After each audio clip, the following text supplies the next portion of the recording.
Bom, pessoal, muito obrigado pelo tempo de todos vocês. A gente sabe que tempo é muito escasso, né? E hoje nós separamos aqui uma conversa muito importante, que é a proteção de aplicativos móveis, tá? Só contando rapidamente quem vai estar conosco aqui, e depois eles vão poder fazer as suas próprias apresentações e falar também em mais detalhes.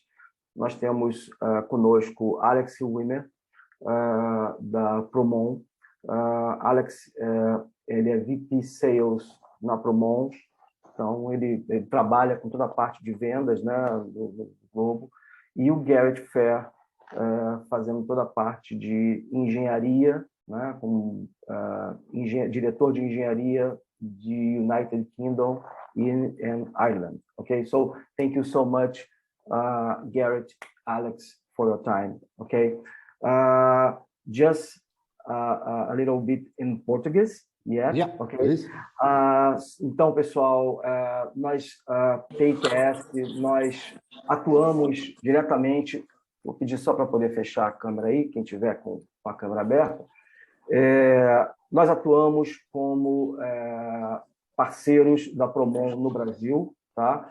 E na América Latina, e agora, mais recentemente, estendendo também, começando a nossa operação na Europa. Vamos falar, na verdade, sobre aqui um tema que todos estão aí visualizando no dia a dia, que é o uso, por exemplo, de aplicativos móveis, né? Então, quando nós falamos de uso de aplicativos móveis, né? Deixa eu só fechar aqui, nós estamos falando do cenário de startups. No Brasil, hoje, nós já possuímos 14 mil, em torno de 14 mil startups, dos mais diversos segmentos. Tá? Dessas 14 mil, 20 dessas startups já são consideradas unicórnios. Então, já estão ali ultrapassando a marca de $1 bilhão, e a previsão, né, da comunidade, né, e do ecossistema, que hoje já está bastante consolidado, é que em 5 anos nós teremos aí 100 dessas startups unicórnio. Isso é muito legal para o nosso cenário no Brasil, né, mas também isso chama a atenção, né, para alguns aspectos, sobretudo de segurança. Quando a gente fala de Xtechs, nós queremos dizer quais as techs que hoje nós estamos diante quando se fala em startup. Então, nós temos desde startups voltados para a parte de finanças, energia, a parte imobiliária, educação, construção, varejo, esporte, comida, ou seja, seguro. Essas startups, o mindset de uma startup, ela mudou o mercado. As empresas já maduras, centenárias, passaram a aprender com essas empresas jovens, com agilidade, procuraram levar para dentro dos seus ambientes um pouco mais lentos, né, até pelo tamanho delas, essa agilidade. Então, diversos movimentos vêm sendo feitos para poder trazer essa agilidade para as empresas. Tá? E o que todas essas empresas têm em comum?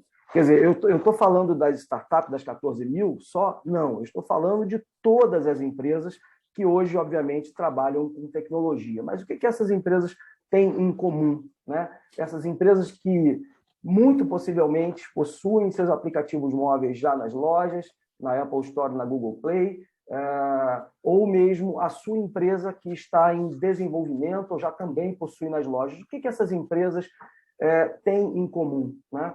Elas têm em comum o fato de que os cyberatacantes, os cybercriminosos estão mirando esse aplicativo, mirando aplicativos mais vulneráveis, aplicativos que possam ser controlados para, a partir deles, fazer, por exemplo, um trabalho sobre outras aplicações.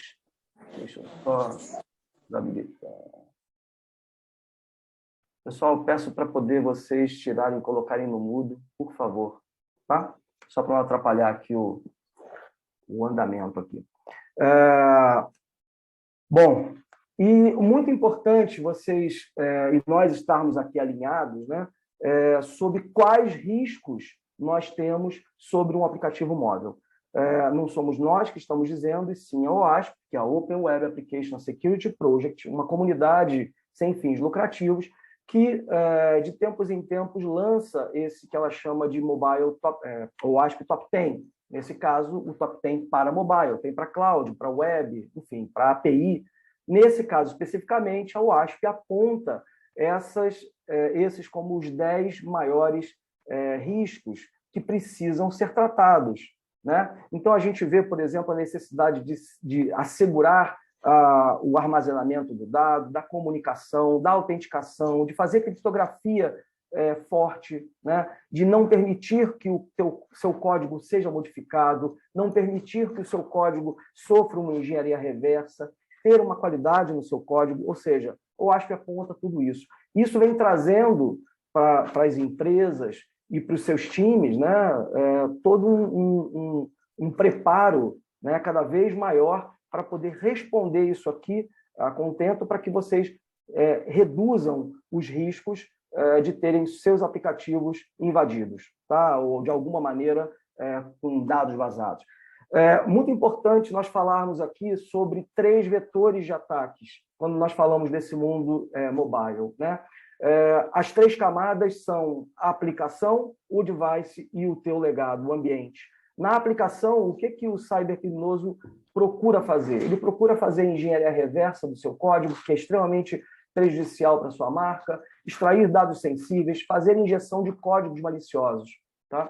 E o que ele faz quando ele tem, por exemplo, acesso ao seu device, ao seu dispositivo?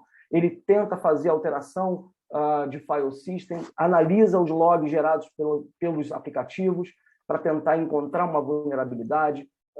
Existem aplicações maliciosas que ficam rodando dentro do dispositivo e que o seu aplicativo, se ele não estiver preparado e protegido para overlay, e ele puder sofrer esse overlay, certamente essa aplicação maliciosa vai rodar e vai encontrar dentro da sua aplicação informações, sendo que a sua aplicação já tem acesso à câmera, à biometria, ou seja, ao próprio file system. Então, por intermédio da sua aplicação, uma outra consegue essas informações.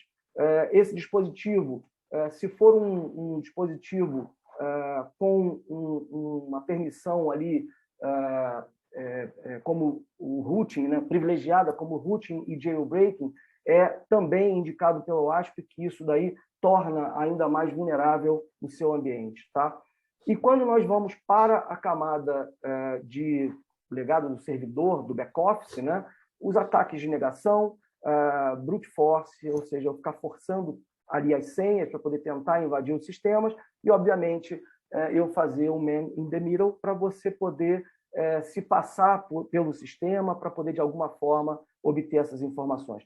Pessoal, isso aqui é por onde, na verdade, o cybercriminoso ele vai tentar chegar às vulnerabilidades do seu aplicativo. Você percebe que não é só no aplicativo, mas também o que passa pelo dispositivo, o que está em runtime no dispositivo e também o que está no seu legado. Então, você precisa proteger fim a fim para que você realmente tenha o seu aplicativo protegido, tá? Só para a gente poder finalizar essa contextualização, a sua empresa, o seu time, provavelmente, se ele já não está trabalhando dentro desse conceito DevOps, ele está partindo para isso, ele está seguindo para isso, né? Se você já estiver trabalhando numa esteira DevOps, provavelmente são essas as etapas. Obviamente, você vai ter um orquestrador fazendo esse trabalho, como um Jenkins, um Azure DevOps, mas provavelmente são essas etapas. E aí, com cada vez esse crescente cenário de ataques, de alguns anos para cá, nós viemos desenvolvendo um cenário onde a segurança é colocada entre a área de desenvolvimento e operação. Daí nasce o DevSecOps, que nada mais é do que você entrar com elementos de segurança dentro dessa sua esteira, tá? Quando eu falo entrar com elementos de segurança, você pode, por exemplo, fazer uso de uma aplicação, de uma solução de teste estático ou de teste dinâmico, né? Você, por exemplo, pode fazer escaneamento de vulnerabilidades, né, da sua infraestrutura, ou mesmo verificações de compliance desse teu ambiente. Após você passar por essas etapas, normalmente quando você faz um SASH ou um DASH, se você encontra erros, alarmes, você volta para a parte de desenvolvimento e daí você fica neste ciclo até que o seu software esteja com qualidade e segurança suficiente para poder seguir para a fase de setup de produção. Antes disso, não. A nossa ideia, a nossa proposta, para vocês entenderem aonde que a Promon Shield, que é a solução da Promon, entra, a nossa proposta é que você mantenha a visão de trabalhar com SASH e com DASH, ou seja, com a visão do DevSecOps, e coloque mais para o fim da sua esteira o Promon Shield. Tá ok? Bom, o que eu tinha para poder falar, na verdade, era isso. Eu quero passar aqui a palavra ao Alex. Alex, please talk to us and I will do as okay. Yes. Can I share my screen now? Yeah, let me give me a second. So okay. So everybody sees now the presentation? Yeah. Very good. So okay, first of all, hello everybody from my Stuttgart home office. So I'm here in Germany, so on the other side of the continent. So that's why it's good afternoon from my side to everybody. Today I will guide you a little bit through the world of what Promon is doing, and I called my slides a short journey through app shielding. It's a little bit a story where we come from, why we do the things, and in the end, you also will see how we do the things, where Gareth will take over and give you a demo of whatever I told. So just by the word, you know, trust me, I'm a salesman, but it's better if you see it from a technical guy. So let's start. Who we are. So we are first of all, we are a Norwegian company, which makes a little bit different than usually. Usually you find security companies being based in Israel or in the US or whatever. So we are from Norway, which gives us some I would say some freedom, because we are private owned, and gives us a lot of I would say good planning time, what to do, and long-lasting investments. We are at the moment 80 people. When I joined, we've been 40 people, so we doubled the companies in nearly 2 years.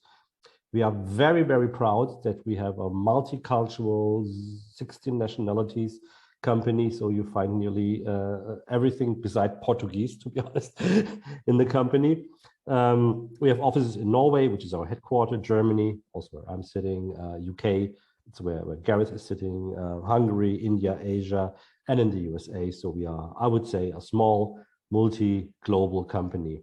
And by the way, if you just see, I just see me and Gareth at the moment on the screen. So the haircut is not needed to work at Promon.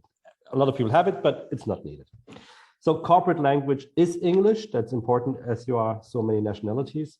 And like I said, we are a small company. We still have this kind of feeling of startup and good funded, good running business, profitable, whatever, but we still keep this culture in our company, which is important for us because we also want to adapt to what our customers and our partners and their customers needs from us. So we are always very flexible also to learn from you people out there, what is needed, what we can do better, which also will always be part of our product sooner or later. Explain a little bit where we come from. We are a startup, founded 2006, so we are a very old startup, but still doing the same thing. We are protecting applications. The main idea in the beginning was protecting Windows applications. Then we had our first product. We got money from Christophers, which is a huge investment Norwegian company, and so on and so on. We've grown first sales, made some huge OEM contracts with OneSpan. Later on with Lookout, and also found our partnership with TIQS, who's running, I would say, the Promon business in Brazil for us. And I'm very happy and I'm very pleased that I'm working with Marcelo together in this way. What is our mission? I would say, if we concentrate on the picture on the right side, you see, for me, the main mission is that the people should understand why they need to protect the mobile apps, or how we call it, why you have to shield a mobile app. The main reason is a mobile app is not existing on its own. A mobile app usually have some connections back into data centers and things like that. So, and corporations are intend to spend a lot of money in protecting their data centers, with firewalls, intrusion prevention systems, and whatever you name it. But they forget a little bit the holes which comes in from outside, which means the applications. So that's the one thing. And the second thing, you always think about a mobile app, especially the mobile app in itself. It's something which is public available. So if you, for example, go for a banking app, doesn't matter where in the world, you can get the mobile app, you can download it, and then you can look at it. You can find out what's in there. You can, if it's more dramatic and not very well programmed, you even can find how to connect to a server, sometimes even with a password in it. So we saw everything already. So and that's exactly what our mission is. We close this gap. So we say the mobile app in itself is protected, so no one else can look what's going on and hijack the app or whatever. We'll touch it a little bit later. Typical markets is finance, gaming, medical, healthcare. But anyway, at the moment, it's I would say 5 years ago, I would say 80–90% of the customers were fintech companies. At the moment, it's everything from airlines to food stores to whatever. You find nearly everything, which is good and which just makes us very happy at Promon. We have a very open go-to-market model. In that case, we have our partner TIQS, which helps us to serve our customers in Brazil, or I would say in the Portuguese-speaking areas, as we strongly believe in business is local and business have to be done in a cultural local awareness. So that's why we are very happy to find a partner like TIQS. What they say, so who's they? First of all, I like to mention Gartner, that even Gartner said 2019, which is over 2 years ago, said it's a must-have that you have an in-app protection. And here you find it funny already, hey, Alex is talking about application protection. Then he's talking about application shielding. Oh, now it's in-app protection. And maybe you heard the word of RASP, runtime self-protection, application self-protection, and more and more and more. And that's exactly where it becomes a little bit complicated. In this market is not really defined. That's why if it's allowed, I will define it for you. Wherever you have a glass in front of you, for example, like the mobile phone, and you start an app, that's where we are sitting. That's exactly what we are doing. We are coming with the app to your device. And that's what we call application shielding, by the way. And our product is called Promon Shield. There's a lot of hacks going on the world, but there's maybe the one thing which I wanna mention, because this just recently happened. It's the Coinbase app, which was hacked, and they stole really cryptocurrency from at least 6,000 customers. That's the official numbers, by the way.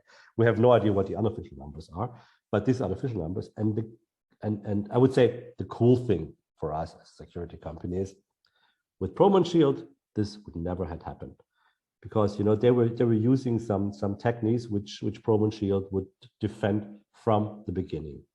But if you want to learn about that more, we are more than happy to have a one-to-one discussion about this. But that's a very good example where we say, hey guys, if this app would be shielded by Promon, this would never happen. So, okay, what we do, here we come again, in-app protection, shield, a lot of this word again.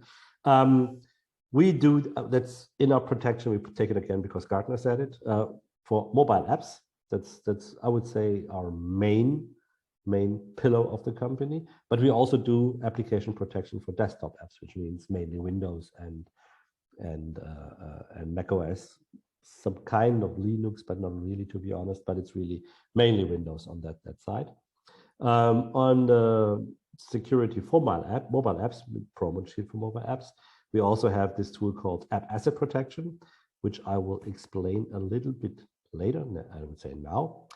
So what we found that that protecting applications or the mobile app in itself is a good thing, but there are things inside of the app which needs extra protection, like binding keys, tokens, static keys, whatever secrets you have in your mobile application, and you want to protect in a more, I would say, we call it white box crypto-based way. We said, okay, we need a solution for that because the customers, mainly banking area, asked us, hey, can you help us here? Can you help us there? So we implemented the application asset protection, which is mainly two products, which is ZAROM, called Secure App ROM, where you can put into a software safe whatever data when it's static, which means when the app is not running, and also in a dynamic way when the app is running. So if you want to create a token or a specific key at runtime, we also can put it in a software safe. And this important is the software safe is independent of the device and of the operating system. So you don't have to care, oh, it's a Huawei Android or whatever, it's Harmony OS, it's iOS 12 or it's on a device which is from Xiaomi or whatever. This doesn't matter to us. It's really part of the app. And that's a very special thing, and no one else in this market has that. And this helps a lot, especially if you really have secrets in your app. And usually I would say it starts if you're having a login, you already have a secret in the app. Good. What we think as an overall, there are two aggregates of an app. So the one is at rest, which means the application is sleeping on the device, which means it's there, it's downloaded, but still you have it, you know, and you still have to protect what's going on at rest, which means the typical kind of a code protection. And the second one is at runtime. At runtime, a lot of hacks happening at runtime. And that's important to understand. At rest, it's interesting to find out what the app is doing, but the really attacks, you know, how can I hijack an app? How can I sideload things into an app? Happens at runtime. And both ways have to work in one system. And that's the very, very important thing. And that's exactly what we stand for. So at rest, we have I will jump a little bit here faster because I'm pretty sure Gareth will show it a little bit. So hardening application code at rest is a typical kind of, you know, nobody should read it. You not should be allowed to open it with a debugger or not running on an emulator and things like that. So everything against reverse engineering, repackaging. And I put in the buzzword obfuscation here. So we also can obfuscate the code that the code flow and the code that is not readable, and it's no logic behind for the people to understand what the app is doing. That's the one side. And protecting against runtime attacks, as you see, many more things coming up because there's a lot of more things happening in the area. So Promon is very, very strong in that area, to be honest. And we have unique things like the keyboards. We check against untrusted keyboards. We can check, you know, if you don't have overlay attacks, that the screen reader is not putting the data which you are typing in at the moment on another server and things like that. So these things we can protect at runtime. The typical hooking framework and whatever, you know, it's not only, you know, the jailbreak and things like that. This is basic things which works anyway. But all in all these tools working together as one tool, and that's very also important. Promon Shield comes only as Promon Shield. There is no light version, there is no half version, there is no just one runtime. It's just one thing, and we strongly believe protecting a mobile app, and still think about it, the mobile app is out of your control. It's on somebody else's device somewhere, and we hope it's device and not an emulator or whatever, but we don't know, and we have no idea about that. That's why it's so important that everything is working as one package in one play together. So, strong app binding, very important. Strong app binding. You tend to miss that. So, Promon Shield is an post-compile solution, which means we take the APK or IPA. So when you make an app and it's finished, we take it, we shield it, and this takes minutes maximum usually. and it's done, it's ready, and you can upload it to the app stores, you know. People say, oh yeah, but if it's coming afterwards, you know, how can you prove that it's not somebody's taking it out?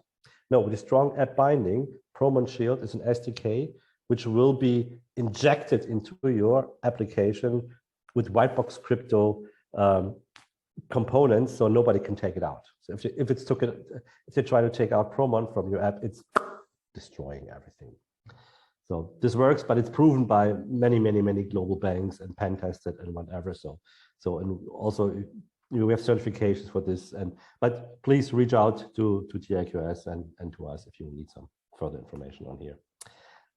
What is Shield? This is my slide, which I just made because of our lovely competition. Yeah, there are people out there who claiming to do the same, which we do. Yes, they claim it. So what is Shield? And the main sentence for me, it's more than obfuscation. A lot of people think, hey, I want to protect my app, and hey, yes, let's do some obfuscation. Yeah, that's good. We love obfuscation. Obfuscation is a great thing, but it's only one tool, you know. And if you just look to the picture down, you know, you see that you want to protect your car, and you just do obfuscation. Here's what you do with your steering wheel. You protect the steering wheel. Yeah, that's cool. That's very good. But what about the key to the door? You know, what about with the engine? Can you start the engine? What about this? What about that? So obfuscation is not enough. It's good, and we do it, but it's not our focus because it's not enough. What we do is we protect the car by putting it into a garage. Very simple, you know. And yes, we also have these other tools in there, but the main idea of Promon Shield is we take it and we shield it. We wrap it around a safe area. In being technical, what you do when you start a mobile app, which is shielded by Promon Shield, you start a kind of a virtual environment where the app is running in. This gives a lot of advantage, which no one else have, but this is not very technical. But Emir, if you understand, you know, Shield is also doing obfuscation, like you see over there. By the way, it's an obfuscated area, but it's more than obfuscation. And believe me, obfuscation is not enough. I'm over 7 years now in this market. Obfuscation is cool, but it doesn't help you on runtime attacks, not at all. Good. Yeah, having a great tool is one thing. Having a good support is even more important. So, and that's what we do. Headquartered in Oslo, we have this is just a part of our laboratory. So what we do, we test every day in and out on every device we can find. Apps shielded, unshielded, up, down, left, right. For some customers, they said, "Hey, can you please test your my app also with your solution," which we do. So they are part of our test Q&A program. So we can do this, we can do that, but the more important thing is it's tested always, and that's why our support team is very happy. The reason why is because they don't have very much to do. Usually, if Promon Shield is implemented and can be implemented in your Jenkins system, so it's automatically done, it's not very much to do for you anymore. So we have usually monthly releases, which somebody says, "Oh, monthly release, I have to do something." No, easy peasy. You don't have to do anything. You know, it's all run automatically if it's set up correct, and you always have the best and most secure app with the latest information needed. Good. Why Promon Shield? So that's a very sales language. Proven best TCO in the market. So the total cost of ownership of Promon Shield is really something you can compare with all the competition out there if you want to. Why? Because it is the post-compile solution, which means we just take the APK or IPA file, attach it to it, 2-3 minutes, it's done. And if you make updates or whatever, you don't have to compile again. You don't have to upload again. You don't have to, everything is on the fly, which is the last point. Security on the fly, which means it's not even very secure. It's also very fast and very much designed that it's invisible to end users, so they cannot feel a difference if you have a Promon Shield app, yes or no, on the one hand side. It's it's nearly, I wouldn't say invisible, but it doesn't touch developers or something. So developers don't have to be experts on app security. They just can use the tool and trust that Promon Shield is doing the right thing, which usually they do. And it's, I would say, the tool at the moment on the market, which have very, very good and strong reputation. So we just passed the EMBICO certification, where one very, very good pen tester rescue really after 4 weeks called us and said, hey, give us a hint. We said, no way, no chance. So something where we really can be proud of at Promon, that Shield is a very well and good functional running system, proven by a lot of big banks, a lot of other companies in the world. So usually when I meet people and they say, hey, Alex, what are you doing as a business? Yeah, I'm working for Promon. Oh, Promon, what's that? Oh, application protection. I said, yeah. And I said, okay, but I'm pretty sure, let's open your phone and I'm pretty sure we will find an app. For example, here, what Sparkasse app. Which one is protected by us? And usually I always find something. Good. So just like I said in the beginning, trust me, I'm a sales guy. Time for demo. Gareth. Yes, that would be over to me. So hopefully I can... Oh, there's one question. Hi, can you talk about the secure layer footprint in device performance? Gareth, maybe that's a more question for you. Sorry, can you repeat the question? It's in FA, or if you look to the bottom FA, it's... Yeah. Oh, device performance. Yeah, that's a really great question. And we do get that one asked all of the time. So the performance set is designed to be very, very minimal when it comes to shielding an application. So Shield itself is designed to allow the end user experience to be uninhibited. So it's not affected in that case. Very rarely, because of the random nature of some of the obfuscations, you can really come into performance issues, but through some streamlined configuration, easy configuration, they're very, very easily solved. So it's very, very rare that we see any performance hit in the AirPods. Thank you. It's like I said in my last slide, it's really, Promon is designed that the end user feels no difference. Physically, there is one for sure. We are adding something that's definitely, and again, in some cases, yeah, we see something, but usually Promon engineers fix that very, very fast, and then everything is done. Sometimes we have to put a left and right and get these things up and running. But again, the funny thing is, sorry for interrupting you, every app we are shielding is different. Every project is different. That's why we always, oh, there's 100%. There's 100%. But we can work with you together in proof of concepts to show you how your app, because your app is different to the one next to you, definitely, can be protected properly. Next question from Leonardo. Gareth, how does this post-processing? That's a very good question. I like it. I need to have permissions to share my screen, if that's okay, please. As well. Marcelo, can you give? Oh.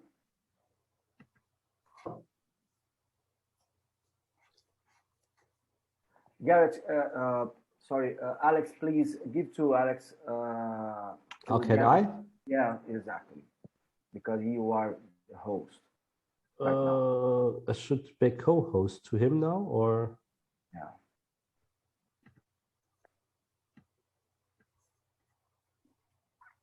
Oh, Gareth, now you could. Yeah. Hey. I think I have access now. Yeah. Yes. I'm host. Cool. And Leonardo, we don't forget your question. Don't worry. Yeah, it's another really good question, and it's something that we'll answer as part of the demo. Let me just move some things around.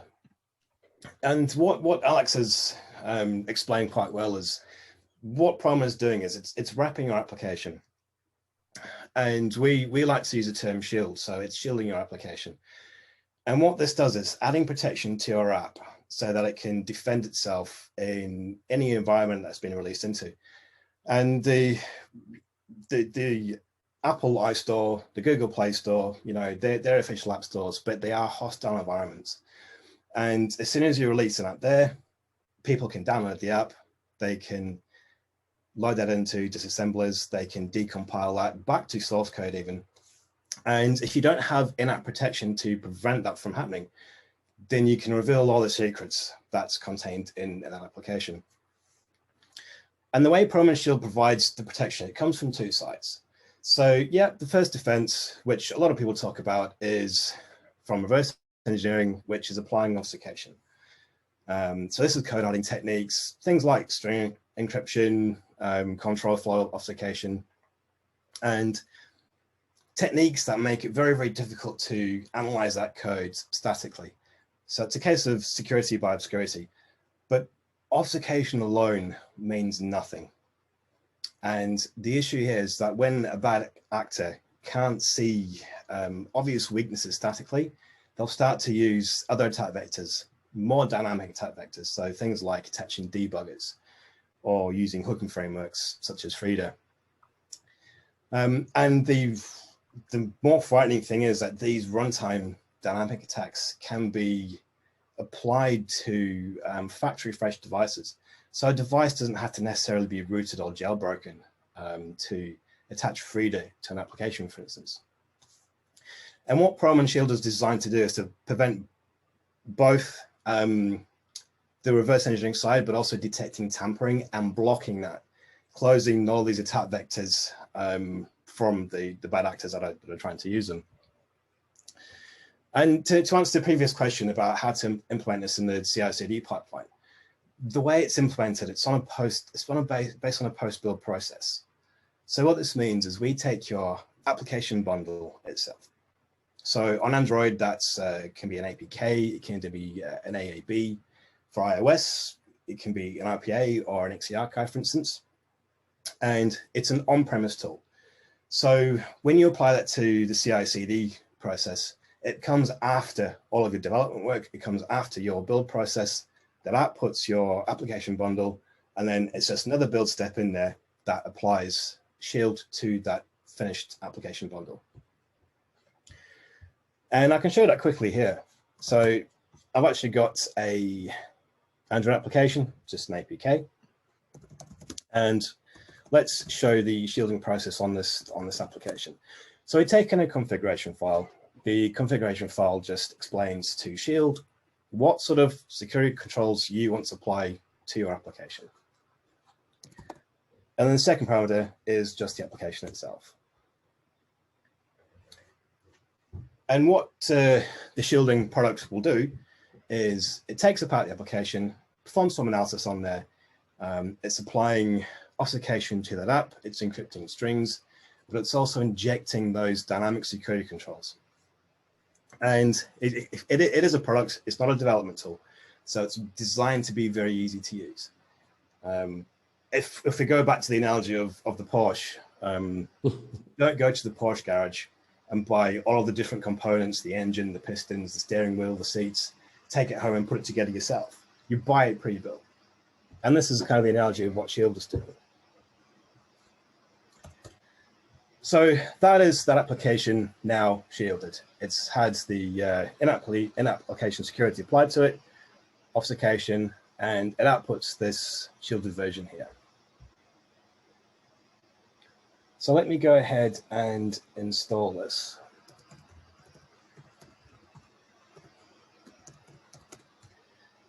And this really is just a demo app to show some telemetry of some of the attack vectors that Shield is blocking and detecting. So you can see that it's been installed here on my device. Let me run this. And right off the bat, you can see that there are some flagged hostile indicators that have been shown here. And the first one you can see is that the Android debug bridge is active. And it's a good illustration to show that these shielding controls, they don't just run once. They don't just run once when the app starts. They're active all the time, constantly shielding that application as it's running. So if I unplug the USB cable here, you see that the ADB bridge goes green because it's no longer detecting that that's a hostile threat in this environment. So if I then plug in the lead again, you see that's instantly going red. And this is how quick these detections are actually happening in real time.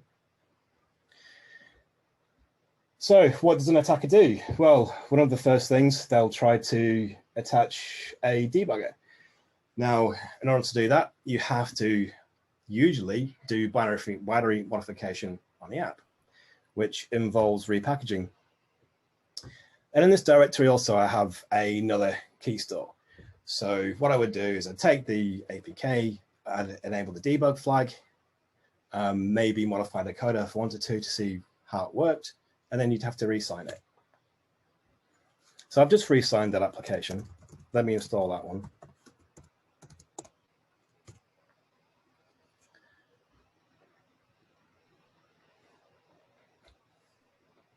And now what you see is that it's now been detected that, yes, the application has been modified. And this is really important because it means that you then can inject things like 3D gadgets into the application, which can do horrible things like scrape sensitive user data from that application at runtime. And if you look at some of these other detections on the device, you know, we're checking for untrusted keyboards. I do have a sideloaded keyboard installed on this device. And it's not just doing package detection. It's actually actively blocking things like keyloggers and screen mirroring tools. And just to show that as well, there's actually a reason why I'm using a real camera here. So what I can do is let me load a screen mirroring tool. In this case, it's called Visor. And what this allows me to do is to mirror the display on my host machine. So I can control the device from the screen mirroring tool, and you can see it's controlling the actual device itself. So what I can do now, if I now run the shielded application, you see it's been displayed on a real device, but it's been blocked in a screen mirroring tool.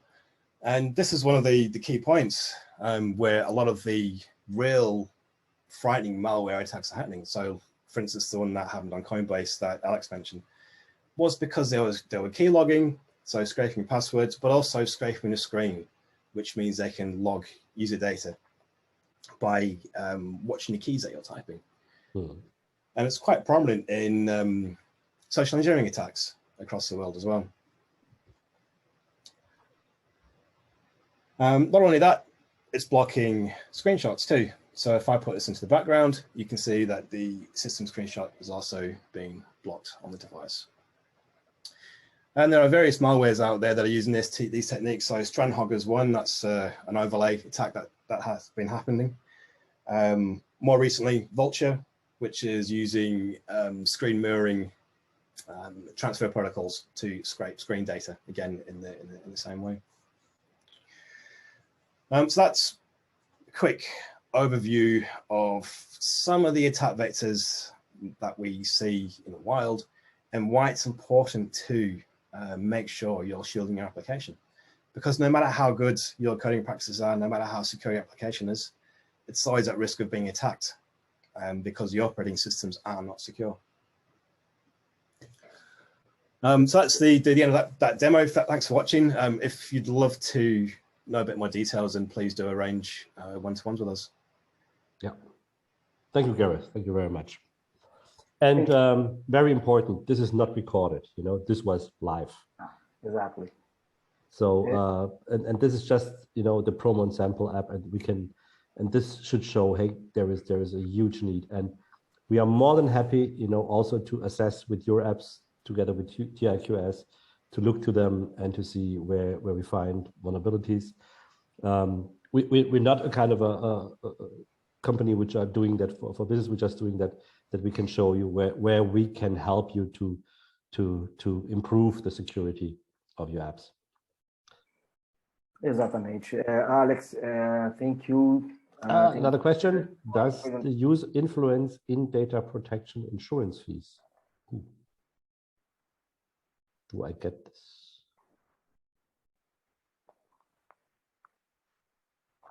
So I believe this may be to do with things like GDPR and the costs involved of data breaches. Maybe. So if you have data and you put it, for example, in the software safe, then it's clear. So GDPR is something which we don't touch because we don't actually have user data, but we help companies to fulfill GDPR and PSD2 regulation, things like that.